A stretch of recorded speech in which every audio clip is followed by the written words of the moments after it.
In a quiet residential neighborhood in suburban Pennsylvania, the melodious sound of a baby's laughter danced on the air, drifting from a charming two-story house. White picket fencing enclosed a vibrant front yard, where lush, colorful flowers bloomed beneath windows adorned with whimsical, handcrafted curtains.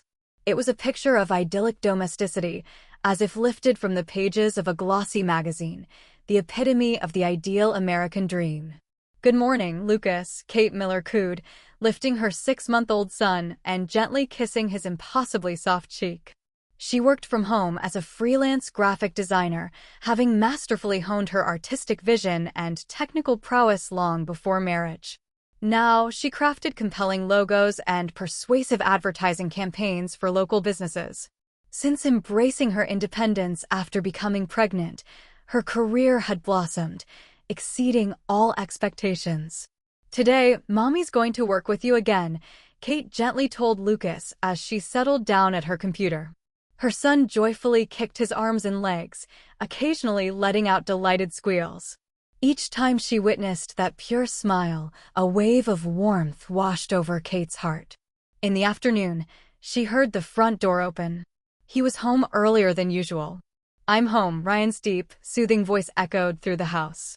As a real estate agent, Ryan was renowned for his innate honesty and amiable demeanor, earning the unwavering trust of both colleagues and clients. Tall, with kind brown eyes and a warm smile, he embodied everything Kate had ever dreamed of in a husband. "Welcome home. You're early today," Kate smiled, turning around. "I wanted to see you too." Ryan scooped up Lucas and lifted him high. "It's Daddy, Lucas. Were you a good boy today?" Lucas gazed at his father's face and joyfully waved his hands to express his delight. Ryan's eyes crinkled at the corners. "When Lucas smiles, he looks just like you. He has your eyes. He's going to be quite the heartthrob someday." Kate leaned against her husband's shoulder. The three of them naturally embraced. The evening sunlight streaming through the window bathed this small family in a golden warmth. On weekends, Ryan's mother, Melanie, frequently visited her grandson. She had treated Kate like her own daughter ever since Kate and Ryan married. "I'm simply overflowing with joy to have a grandchild," Melanie beamed, gently holding Lucas. "And Ryan has truly blossomed into such a wonderful father." "I wonder if Ryan was like this as a baby?" Kate mused. "Oh, yes, but Ryan cried much, much more." "Lucas is so much calmer." Melanie tenderly held her grandson's tiny hand. "You two look so happy together. It puts my mind at ease." Kate's best friend, Jen Hart, also visited often. They had been friends since college, and now Jen taught at the local elementary school. As a single woman, Jen often looked upon Kate's idyllic family life with a slight wistfulness, seeing in it everything she herself aspired to have. "I'm so incredibly envious of your perfect family," Jen confessed while playing with Lucas. "It's hardly perfect. Every single day is a challenge," Kate laughed in response. "But I can see that Ryan is truly a wonderful husband. You two are like something out of a movie." Indeed, on the surface, their world shone with perfection, a deeply loving couple, a healthy, thriving baby, and a life of comfortable financial stability. Each day, Kate felt a profound, almost overwhelming sense of gratitude for her blessings. At night, Ryan always helped with childcare. He changed diapers, gave bottles, and assisted with bedtime routines, sharing all responsibilities as a matter of course. "You take care of him all day long. Nighttime is my shift." "Thank you. I'm so grateful to have you." Kate squeezed her husband's hand. "It's I who is happy to be married to you and to have such a wonderful son." Ryan gazed affectionately at Lucas sleeping in his crib. Family photos lined the living room walls.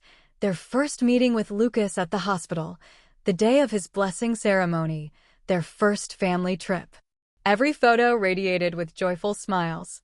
Lucas's growth milestones were proudly displayed on the refrigerator.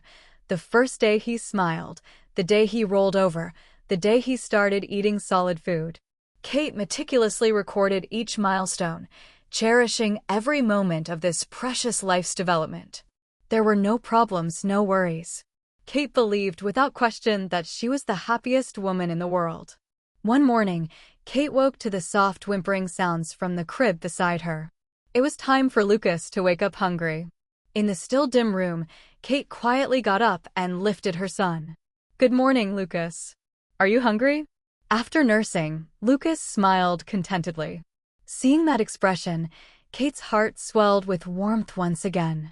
As she gazed at Ryan's sleeping face beside her, she savored her happiness. Her husband had been poring over work documents late into the night.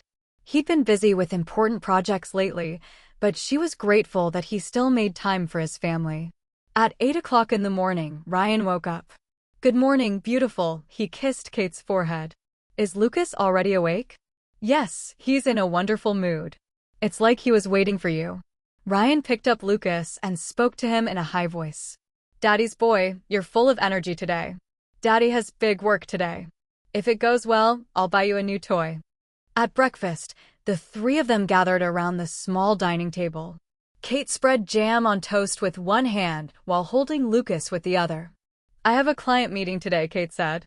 "It's for a new restaurant chain's logo design. It looks like it could be a big project." "That's wonderful," Ryan replied, sipping his coffee.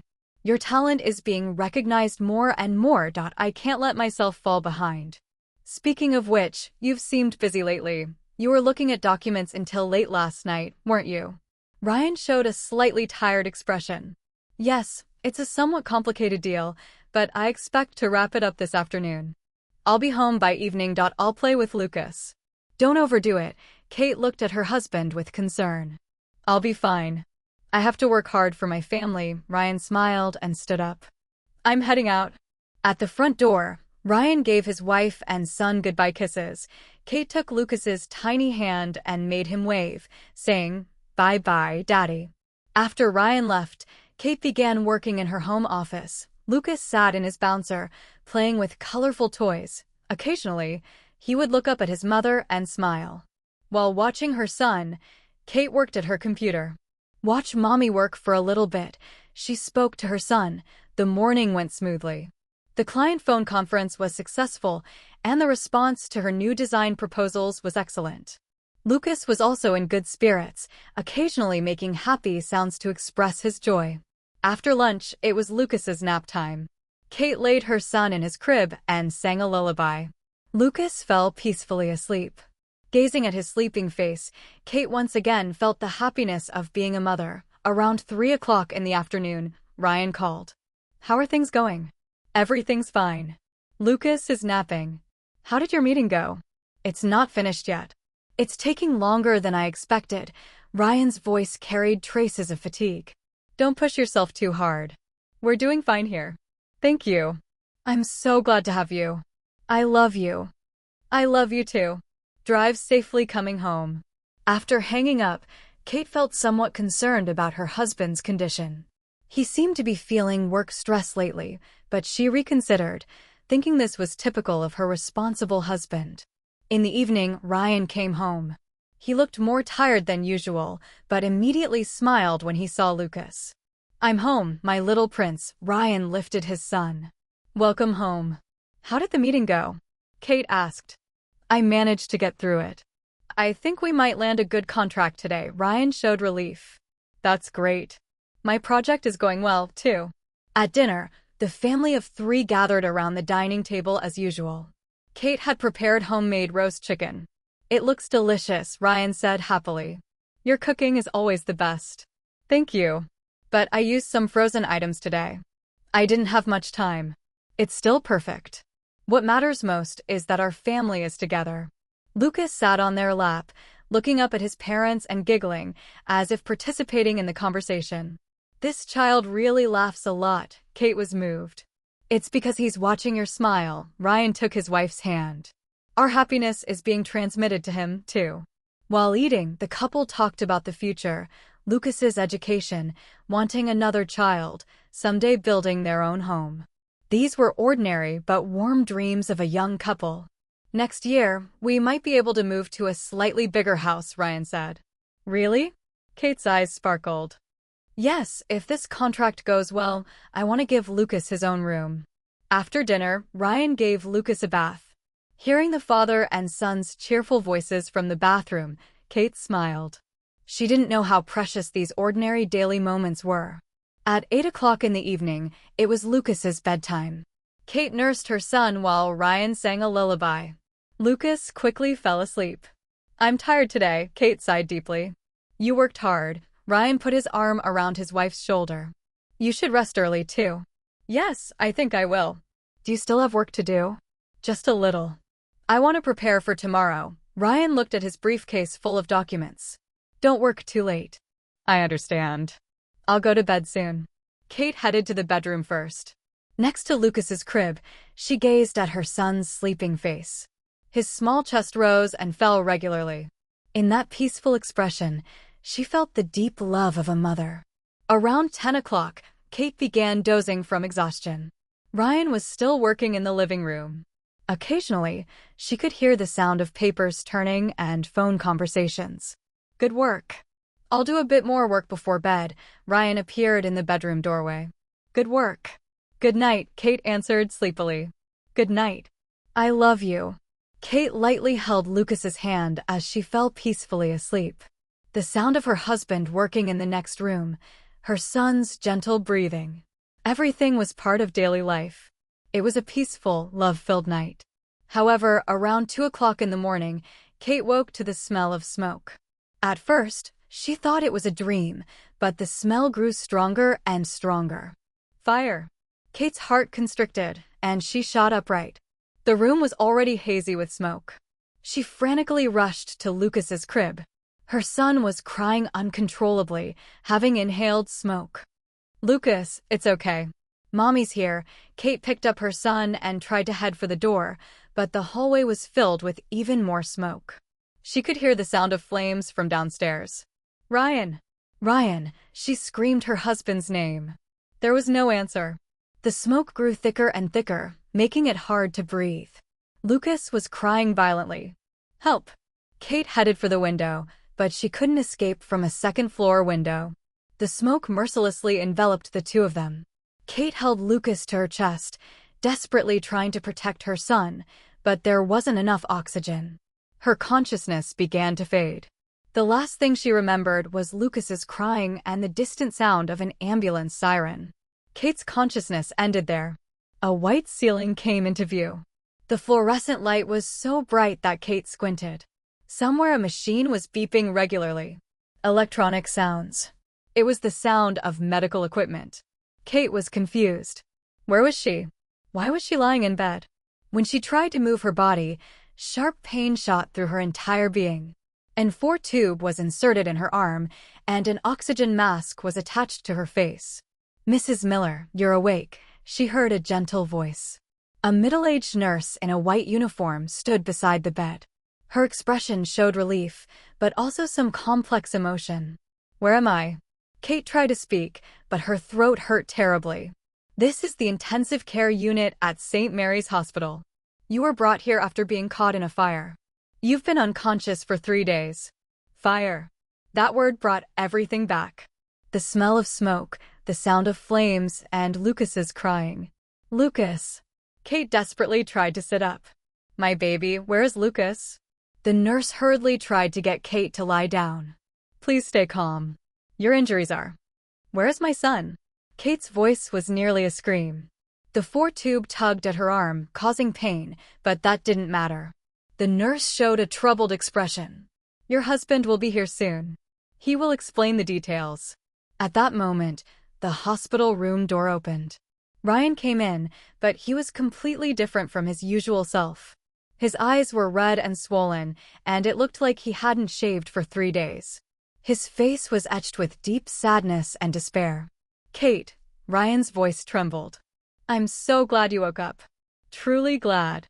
He sat in the chair beside the bed and took Kate's hand. That hand was cold and trembling. "Where's Lucas? Where is Lucas?" Kate stared into her husband's eyes. Ryan's face contorted. Tears streamed down his cheeks. He tried to say something, then closed his mouth again. Then he took a deep breath. "Kate, I couldn't protect you." "What are you saying? Where is Lucas?"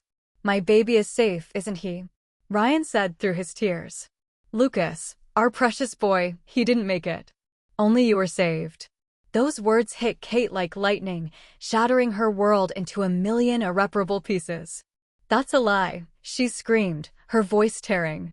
It has to be a lie. I protected Lucas. I was holding him. Kate, it's a lie. Where is Lucas? Where is Lucas? Kate desperately tried to get out of bed. The 4-tube was about to come out, and the nurse rushed over in panic. Give me back my baby. Lucas. Lucas. Kate's screams echoed through the hospital room. Ryan tried to embrace his wife, but she resisted violently. Don't touch me.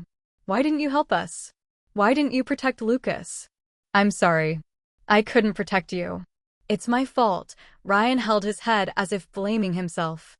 The nurse called other staff to try to calm Kate down. But her maternal instincts refused to accept reality. It's a lie. It has to be a lie. Lucas is alive. Ryan stood up. His face was crumpled with tears. I'm going to step outside for a moment, he said in a trembling voice. Kate, I'm so sorry. Ryan left the hospital room. His back was hunched with deep sadness and guilt. Kate was left alone.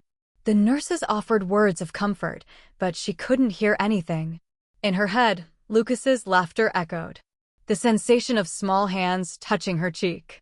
The warmth during nursing. His peaceful expression when he fell asleep to lullabies. It's a lie. I protected him. Lucas is alive. Kate couldn't accept reality. That the son she loved so much was no longer in this world. That precious little life had been lost. Time passed. The nurses took turns checking on her, but Kate remained in a dazed state. Occasionally, she would whisper, Lucas, softly.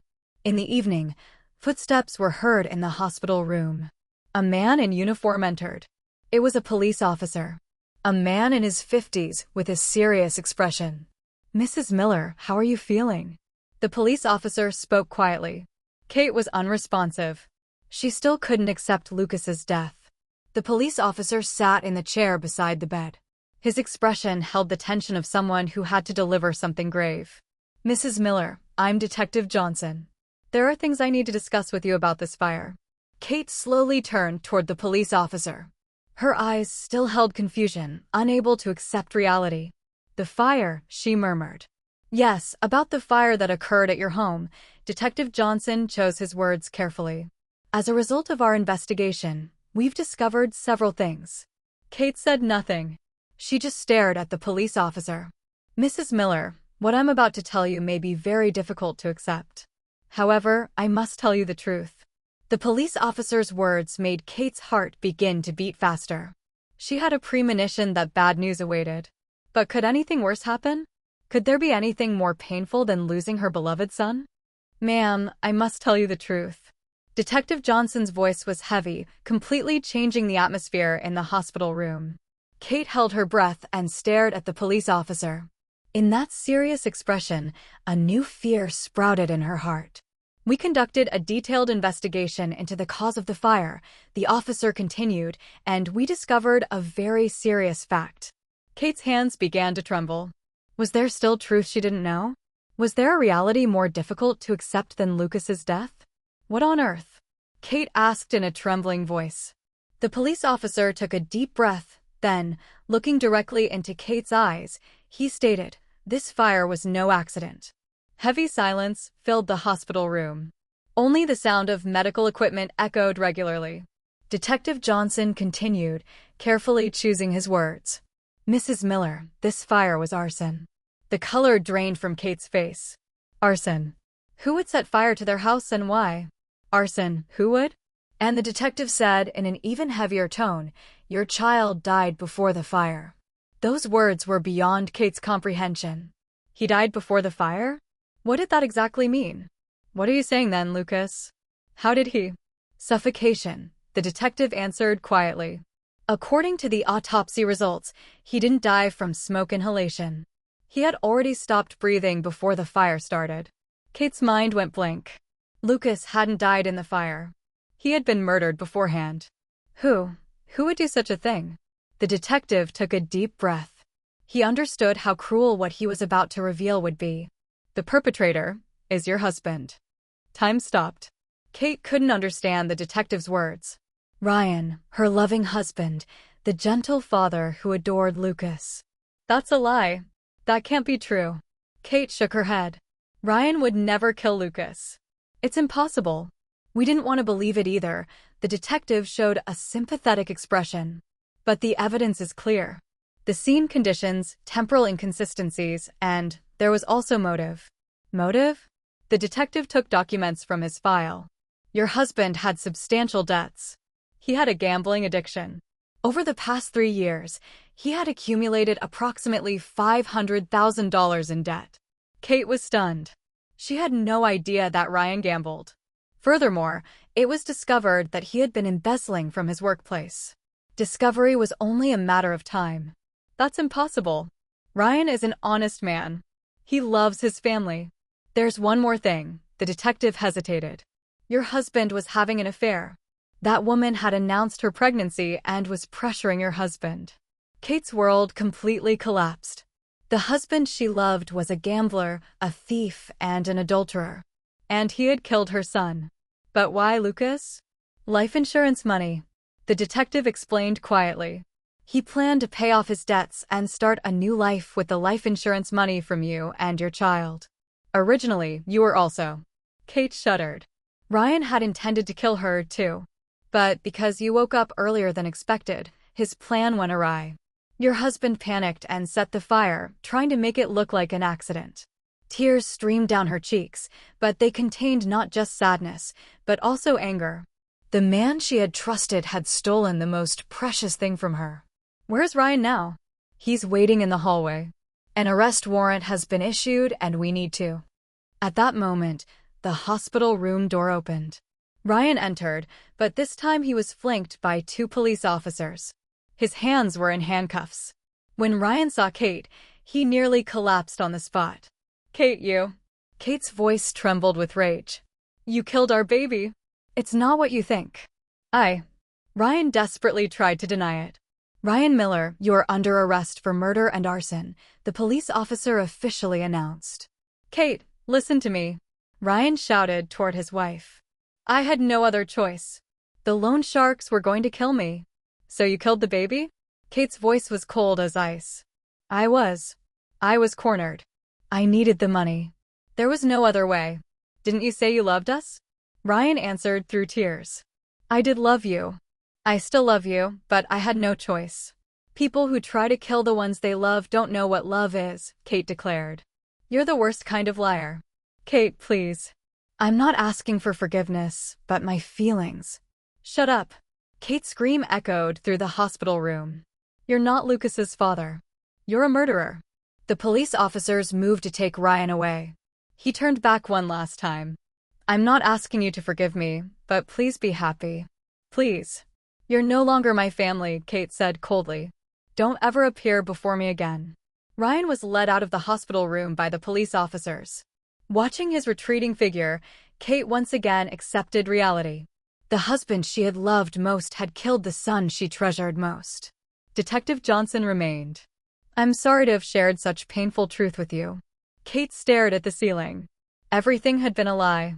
The happy family, the loving husband, the peaceful daily life. Everything had been built on falsehood. How foolish was I, Kate murmured. You did nothing wrong, the detective said kindly. You are the victim. Your husband's actions are absolutely unforgivable. But I should have noticed. Ryan's changes. Your husband hid it skillfully. I've seen many similar cases, and it's extremely difficult for family members to notice. A nurse entered and checked on Kate's condition. Her face was covered with deep exhaustion. That's enough, the nurse said to the detective. The patient needs rest. The detective stood up. If you have any questions, please contact us anytime. We'll explain the details about your husband's trial at a later date. After the detective left, Kate was alone. In the silence, she reflected on her life. Her wedding day. The day Lucas was born. The days she thought she was happy. Everything had been an illusion. Ryan's gentle smile, his loving words, all of it had been false. From the beginning, he had intended to kill her and Lucas. That fact deeply wounded Kate's heart. Why couldn't she have noticed? Why couldn't she have been aware of her husband's anguish? Perhaps they could have resolved it through discussion. But Ryan hadn't even tried to consult with her. He made the decision alone and chose the most despicable method. Kate cried tears of sadness, anger, and regret. Sadness for losing her beloved son. Anger at being betrayed by her husband. Regret for being unable to do anything. Everything mixed together and crushed her heart. But amid the tears, one thing became clear. She had survived. She had thwarted Ryan's plan and learned the truth. For Lucas's sake, too, she had to become strong. Outside the window, a new morning was about to begin. 1 year later, Kate was starting a new life in a new town. Looking out the window, Kate wrapped her coffee cup with both hands. It was a peaceful morning that she couldn't have imagined a year ago. Ryan's trial had ended 6 months ago. He was sentenced to life in prison for murder and arson. Kate attended court until the very end, witnessing the downfall of the man who had once been her husband. On the day of sentencing, Ryan turned to look at her, but Kate looked away. Her heart held no emotion for him now, only a chilling emptiness. "Mom, are you ready?" Jen called from the front door.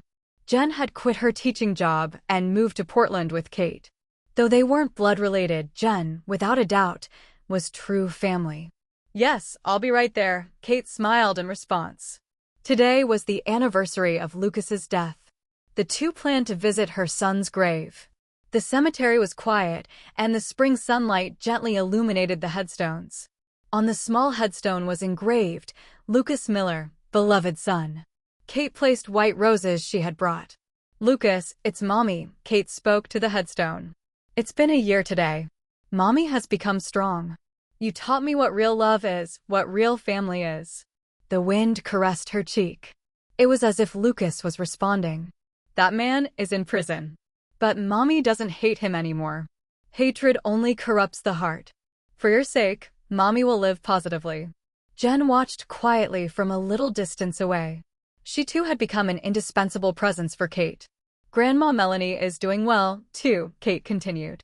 "She says she can't forgive that man either, but the feelings she had for loving you were real. The bonds of the heart," she realized, transcended the ties of blood. Indeed, Ryan's mother, Melanie, had completely cut ties with her son.